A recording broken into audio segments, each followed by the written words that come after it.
ನಮಸ್ಕಾರ ವೀಕ್ಷಕರೇ, ನಿಮಗೆಲ್ಲರಿಗೂ ನನ್ನ ಯೂಟ್ಯೂಬ್ ಚಾನಲ್ಗೆ ಸ್ವಾಗತ. ಆರುವುದೇ ದ್ವೇಷದ ಜ್ವಾಲೆ 34ರ ಪ್ರೊಮೋ. ಭವಿಷ್ನ ಉಸಿರಾಟದ ಗತಿಯಿಂದ ಅವನು ನಿದ್ದೆ ಮಾಡಿದ್ದಾನೆಂದು ತುಂಬ ಜಾಗ್ರತೆ ವಹಿಸಿ ಅವನ ಮೇಲೆ ಬಾಗಿ ಸೆಲ್ಫೋನ್ಗೆ ಕೈ ಹಾಕಿದ್ದಳು ಸುಪ್ತಾ. ಆದರೆ ಅಚಾತುರ್ಯ ನಡೆದೇ ಹೋಗಿತ್ತು. ಆಯತಪ್ಪಿ ಅವನ ಮೈ ಮೇಲೆ ಬಿದ್ದು ಬಿಟ್ಟಿದ್ದಳು ಹುಡುಗಿ. ನೀನಾಗ್ನೇನೆ ನನ್ನ ಮೈ ಮೇಲೆ ಬಂದಿಯಲ್ಲ. ಬಲಿಷ್ಠ ಬಾಹುಗಳಲ್ಲಿ ಅವಳನ್ನು ಬಿಗಿಯಾಗಿ ಬಂಧಿಸಿಕೊಂಡಿದ್ದ ಭವಿಷ್.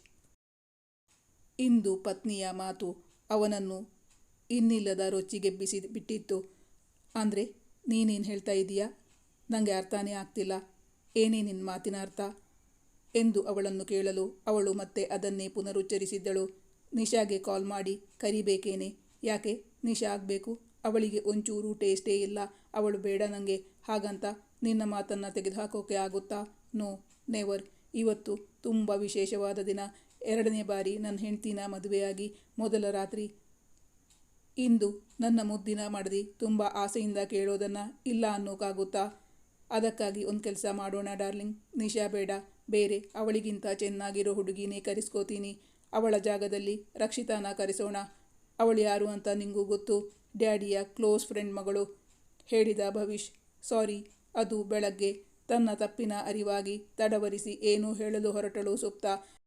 ಆದರೆ ಅವಳ ಮಾತನ್ನು ಅರ್ಧದಲ್ಲೇ ತಡೆದು, ನೀನು ನನಗೆ ಸಹಕರಿಸ್ತಿಲ್ಲ ಅಂದಮೇಲೆ ನನಗೆ ಇಷ್ಟ ಆಗಿರೋ ಹುಡುಗಿನ ಕರೆಸ್ಕೋತೀನಿ. ಆದರೆ ಇಲ್ಲಿಗಲ್ಲ, ನಾಳೆ ರಾತ್ರಿಗೆ ನಮ್ಮ ಮನೆಗೆ. ಅಲ್ಲಲ್ಲ, ನಮ್ಮ ಬೆಡ್ರೂಮ್ಗೆ.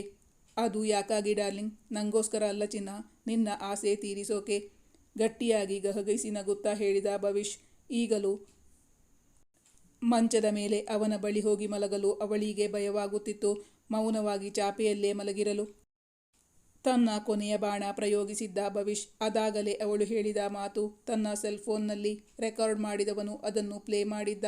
ತನ್ನದೇ ಸ್ವರದಲ್ಲಿ ತಾನಾಡಿದ ಮಾತುಗಳು ಕೇಳಿಸಿದಾಗ ಅವಳಿಗೆ ಗರ್ಭಕ್ಕೆ ಚಳಿ ಹಿಡಿದಂತಹ ಭಯ ಬೆಚ್ಚಿಬಿದ್ದಿದ್ದಳು ಹುಡುಗಿ.